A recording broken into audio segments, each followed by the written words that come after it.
Today I'm standing before you, I can brag that Nigeria is not borrowing, it's dying from local bank. The revenue, we have met our target of revenue for the whole year. We met it in August. I've reviewed this morning. Non-oil. If non-oil revenue is going well, then we have no fear of whatever Trump is doing on the other side. All right, this video has gone viral. So let me take some reactions, and this is from Africa Must Be Better. They wrote on X, the statement Tinubu made is confirmed. The president is correct. Nigeria has met its annual revenue target by August and is not currently borrowing from domestic banks. Economic outlook remains cautious. But despite this success, public debt levels remain high and may necessitate borrowing in the future. Well, Arab Mogul wrote, all this talk about revenue targets and Trump, while the security of Nigerians is being neglected, money in the treasury doesn't stop bandits, kidnappers, and violent crimes. Focus on protecting the people first before bragging about non-oil revenue. While Tolu wrote, the real threat Tinubu should be losing sleep over isn't Trump. It's the daily exploitation of Nigerians by telecoms, banks, and corporates hiding behind government cover until that rot is confronted head-on. There is no foundation for a truly stable economy, and that's one of the concerns of Nigerians. Then Nse wrote, my question, 1, what about the borrowing from institutional investors, international organizations, and foreign nations? What is the size of our borrowing, especially when compared to per capita income? 3, where are we on our total revenue, oil and non-oil target? In the meantime, we're also getting reports that Chinese businesses in Nigeria are increasingly using the local naira for transactions, thereby bypassing the US dollar, which in turn is contributing to the naira's improved performance in the foreign exchange market. Well, according to the president of Association of Bureau of the Change Operators of Nigeria, Aminu Gwandabe, Chinese nationals are accepting naira for yen through peer-to-peer transactions, which is especially visible in the mining sector. The shift, which is not officially facilitated by the Central Bank of Nigeria, is making trade with China more direct for Nigerian importers as they no longer need to convert to a third currency like the US dollar. This is great news, Ayo, and this has been, is a resounding welcome among a lot of Nigerians. Absolutely. We've often talked about the dollarization of our economy and how a lot of, especially when it comes to trade terms, a lot of trade, even within Nigeria,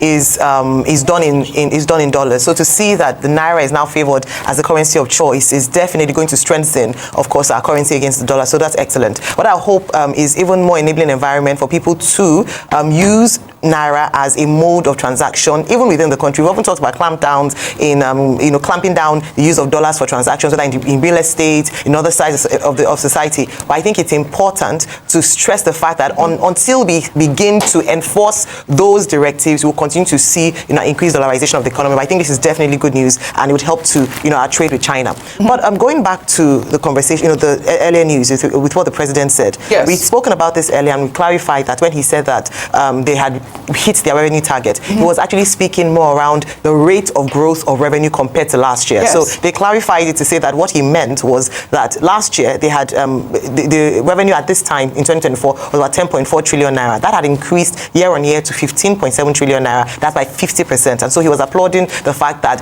they had set a target at the beginning of the year during their budget announcement, but now it has now been met even before the end of the year. So that's something. Not that they had totally met revenue targets. We still have a few gaps there. Right. But I think what was even more important for us was budget performance and what this revenue would be used for. So transparency, the opportunity to see accountability and to see actually the people, everyone in Nigeria being able to feel the impact of these increased revenues. We can't just live for announcements. We can't just live for celebrations that we don't see the real impact when it comes to the pockets of the people. Right. These monies can be invested into critical social infrastructure, including healthcare, education, including ensuring that we've talked about transportation subsidies in the past. So those things are what we want to see included in his announcement. Essentially, the federal government is moving in the right direction. In another development, the Ministry of Foreign Affairs has admitted that some of Nigeria's diplomatic missions abroad are facing potential eviction due to unpaid rent, bills, and local staff salaries. Well, according to a statement posted on X, the ministry explained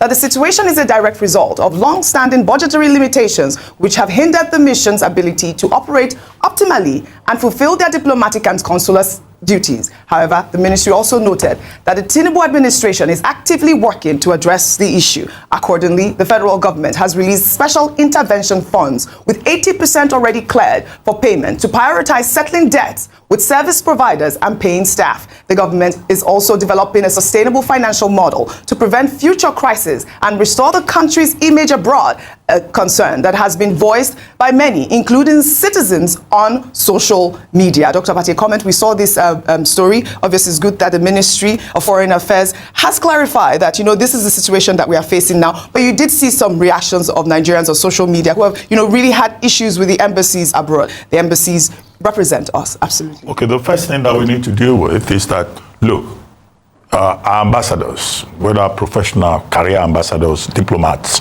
or political appointees, were recalled 2 years ago.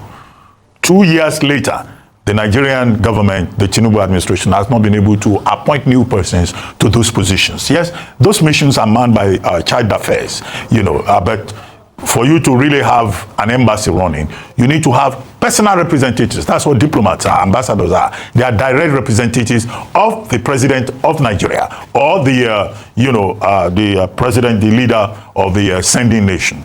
That has to be addressed. The federal government has been going back and forth on the appointment of diplomats. I think they need to address that. The second issue, as Kemebi Ebiemfa, the spokesperson of the Ministry of Foreign Affairs, pointed out, is simply that, look, yes, this issue of budgetary allocation for the missions abroad has been there before now. Yes. The ambassadors are not paid. They don't have basic money to run the missions. Locally recruited staff are not paid on time. They cannot meet their obligations. And I think that it's been a very embarrassing thing for the Nigerian government that our missions are not properly funded. The thrust of the statement by Ebiemfa, the spokesperson of the Foreign Ministry, is that the Tinubu administration is now going to address this.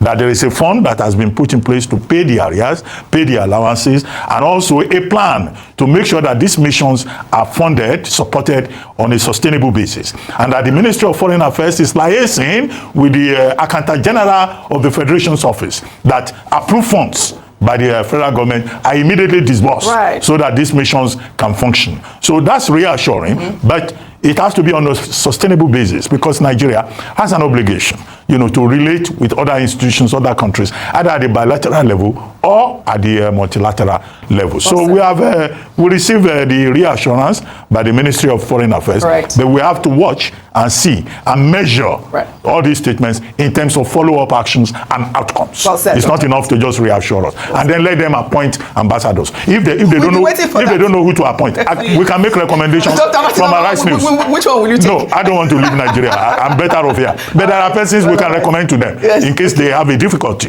looking for people. We have our international correspondent who's always traveling. Adefemi Akinsoya, number one on the list. Well, all right. Let's head over to Katsina State now, where a shocking video has emerged showing residents celebrating as gunmen wielding AK-47 rifles and riding on motorcycles stormed their community during a peace dialogue meeting. The gunmen were seen moving freely with their weapons, drawing cheers and praise from some locals despite the absence of Nigerian security agents in the area. The video also captured residents taking selfies with some of the gunmen, shaking hands with them and even praising them, while others engaged them in friendly conversations. Let's take a look.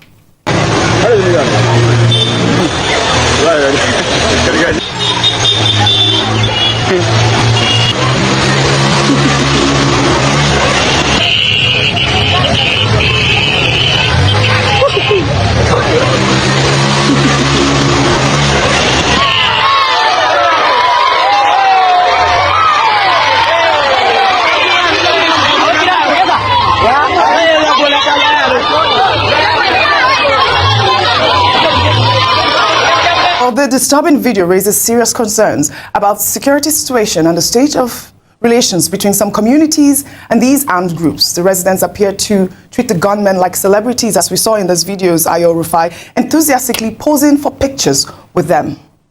Well, we also had reports that these community members were actually attacked during a meeting. And after that meeting, the community members talked about the fact that the federal government might be aware of the meeting, and they actually accused the federal government of being aware of the meeting, and that these bandits were talking about the fact that this meeting that was holding was not supposed to hold because they are sabotaging the government of the day. Rufai. Oji, with due respect, do you blame the people that are taking pictures with criminal elements and bandits? You say people are turning them to celebrities?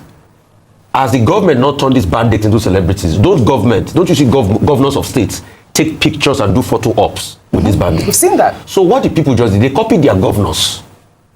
Their governors that take picture with criminal elements. They are the ones they are copying. So they are just copying it. And it's a reflection of the state of insecurity in the country, where if you have an AK-47, you are the big man in town, everybody will run around you because you don't want to die.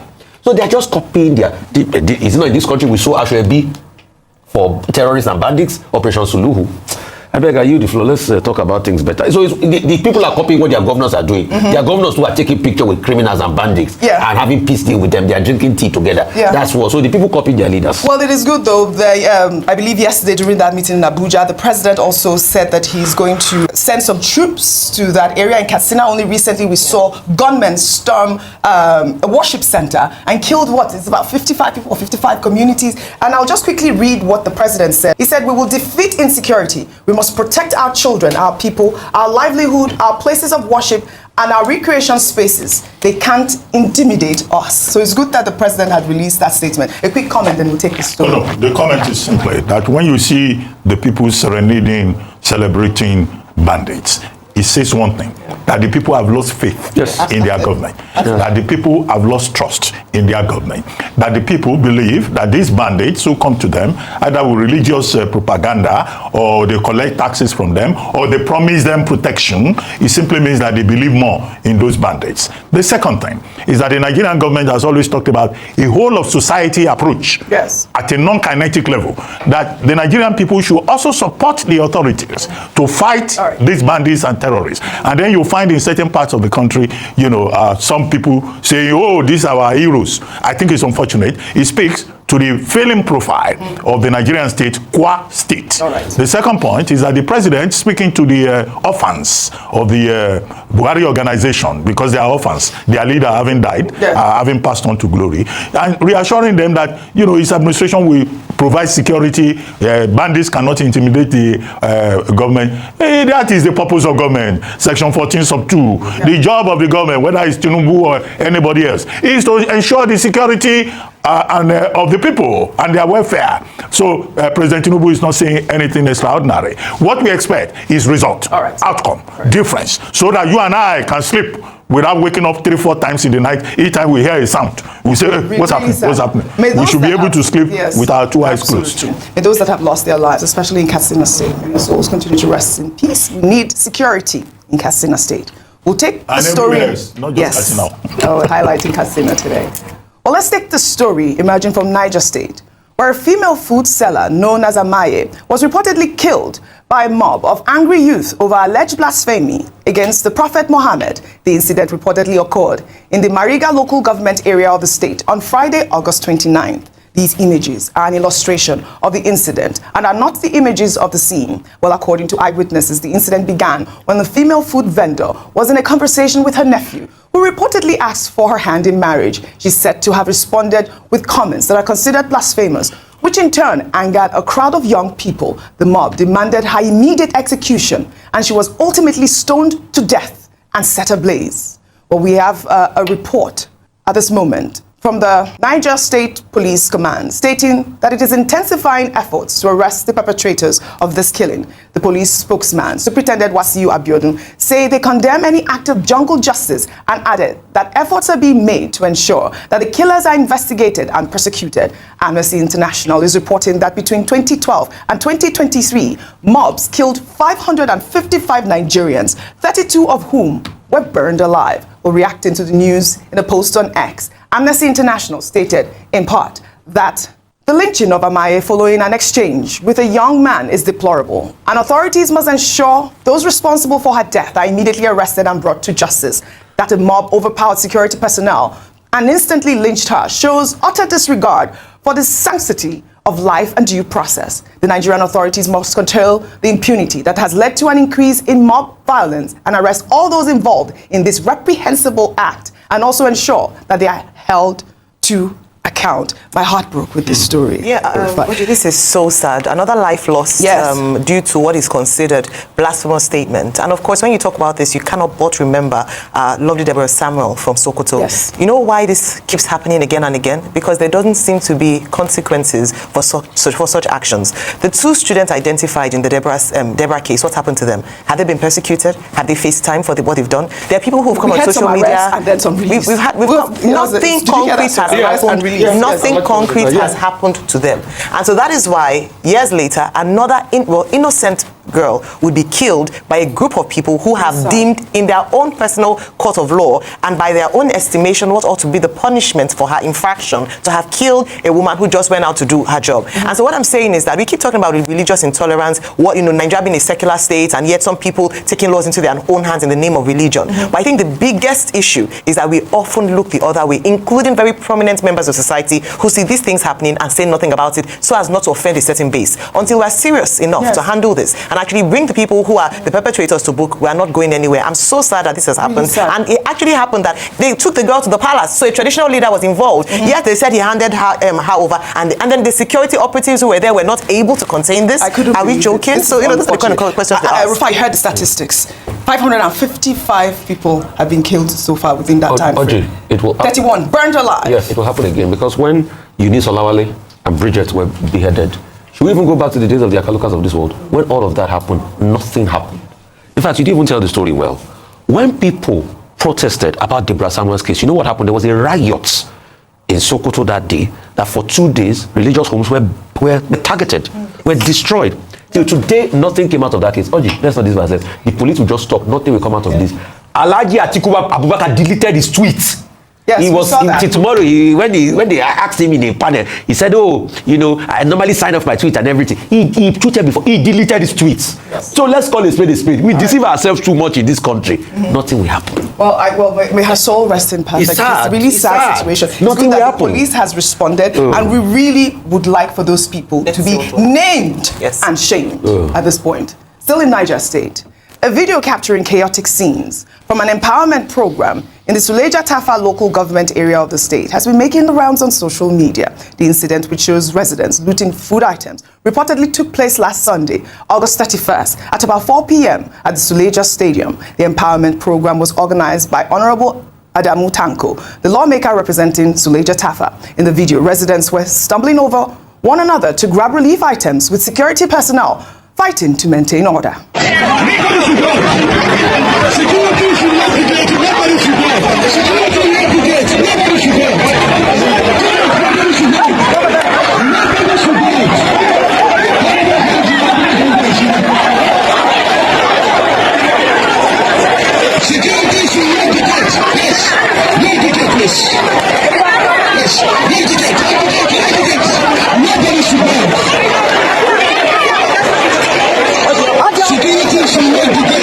This is quite shocking, Dr. Abati. The event's rapid descent into violence is outstanding. Social media users have been reacting to the video, with one person noting that the biggest problem in the country is hunger, and that providing basic amenities would solve many issues.